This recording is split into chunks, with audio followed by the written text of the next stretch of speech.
വികാരങ്ങളില്ലാത്ത മനുഷ്യരോ avoidant അറ്റാച്ച്മെന്റുകാരുമായിട്ട് deal ചെയ്തിട്ടുണ്ടെങ്കിൽ ഒരുപക്ഷെ നമുക്ക് അങ്ങനെ തോന്നിപ്പോകും.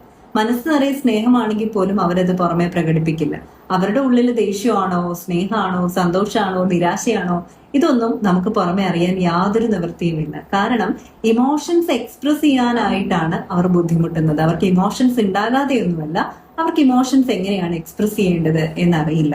എന്നാലും അപാരമായിട്ടുള്ള ഒരു ഇമോഷണൽ ഇൻഡിപെൻഡൻസ് ആണ് ഇവർ മെയിൻറ്റെയിൻ ചെയ്യുന്നത്.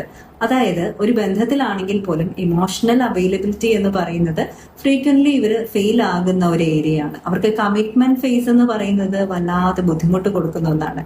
ഇമോഷണലി അവരെ ഡിപ്പെൻഡ് ചെയ്യാനോ അല്ലെങ്കിൽ അവർക്ക് ഡിപ്പെൻഡ് ചെയ്യാനോ തോന്നാറില്ല.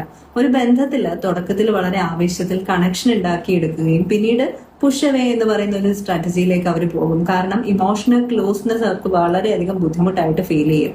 അവർക്ക് ഇമോഷണലി കണക്ട് ചെയ്യണമെന്ന് താല്പര്യം കാണും, പക്ഷെ അവർക്ക് പോലും അറിയില്ല അവരുടെ അവോയ്ഡന്റ് അറ്റാച്ച്മെന്റ് സ്റ്റൈല് കാരണമാണ് അവർ ഈ രീതിയിലൊക്കെ ബിഹേവ് ചെയ്യുന്നത് എന്നുള്ളത്. അപ്പൊ അവോയ്ഡന്റ് അറ്റാച്ച്മെന്റിൽ നിന്ന് സെക്യൂർ അറ്റാച്ച്മെന്റിലേക്ക് മാറേണ്ടത് തീർച്ചയായും അവരുടെ തന്നെ ഒരു ആവശ്യമാണെന്നുള്ള തിരിച്ചറിവ് വേണം.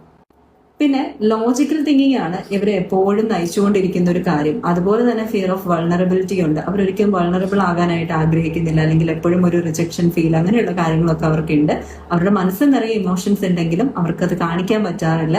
ആരെങ്കിലും അവരെ ഡിസ്കംഫർട്ട് ആക്കിയാൽ വിഡ്രോ ചെയ്ത് നിൽക്കുന്ന പോലൊരു പാറ്റേൺ ആണ്. അതുകൊണ്ട് തന്നെ റിലേഷൻഷിപ്പിലൊക്കെ ഒരു ഹാർഡ് കോൺവെർസേഷൻസ് വന്നു കഴിഞ്ഞാൽ പങ്കാളി ആകെപ്പാട് എന്ത് ചെയ്യും, എന്താണ് അവരുടെ മനസ്സിലെന്നറിയാതെ വല്ലാതെ ബുദ്ധിമുട്ടും. താൻ പറയുന്ന കാര്യങ്ങൾ ഒരു കല്ലിനോട് പറയുന്നത് പോലെ അവർക്ക് തോന്നും. സ്റ്റോൺ ബോളിംഗ് പോലുള്ള പ്രാക്ടീസ്. അതുകൊണ്ട് വികാരങ്ങളില്ലാത്ത മനുഷ്യരല്ല അവോയ്ഡന്റ് അറ്റാച്ച്മെന്റ് സ്റ്റൈൽ എന്ന് പറയുന്നത്. തീർച്ചയായിട്ടും ഇമോഷൻസ് എക്സ്പ്രസ് ചെയ്യാൻ അവർക്കൊരു ഡിഫിക്കൽറ്റി ഉണ്ട് എന്നുള്ളത് സത്യം തന്നെയാണ്. അതൊക്കെ വർക്ക്ഔട്ട് ചെയ്തെടുക്കേണ്ട കാര്യമാണെന്നൊരു തിരിച്ചറിവ് അവർക്കുണ്ടാകുന്ന സമയത്ത് വികാരങ്ങളെ എക്സ്പ്രസ് ചെയ്യാൻ അവർക്കും പഠിക്കാവുന്നതേ ഉള്ളൂ.